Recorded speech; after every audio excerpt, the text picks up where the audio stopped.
તમે કર્યું. હવે તમને બધાને પ્રેમ આવે તો તમે 135 વાળો માવો સડાવો એના માથે કે ફર્સ્ટ પર સિગરેટ લઈને જાવી ભોળાનાથમાં સડાય એવી.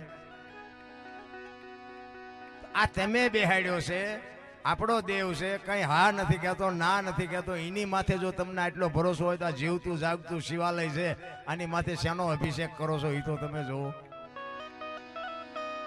શું આનો અર્થ? ભલા મને આવડા મોટા માંડવા નાખવાના, આવડા રૂપિયા, આવડી મોટી સેવા અને આવા મોટા આયોજન કરીને આપણને જો જીવનમાં કાંઈ અસર ન થાય, કોઈ અર્થ જ નથી. ભલા મને મારો તો મેં હમણાં કીધું એમ મારો હિસ્સો જ એક એવો છે કે એક વ્યસન, એક કુટુંબની એકતા અને એક મા બાપની સેવા. આના સિવાય હું કોઈ દી ક્યાંય મારી ભલામણ જ ન હોય કે તમે અહીં પુણ્ય કરો ને દાન કરો ને મંદિરે જાઓ ને જાત્રાએ જાઓ ને પૂંછડું ને ઢોકળું ને બધું ગાયું ને કૂતરા ને બધા હોના ભાગ લઈને આવ્યા છે. આપણે મરી જાય તો ગાયું ને કૂતરાનું શું થાય? એવું કઈ છે નહીં કે આપણે નાખીએ છીએ ને આપણે ખવડાવી છે ને જીવે છે. આપણે ખોટા વ્યાયામમાં ઠેકડા ભરીએ. પણ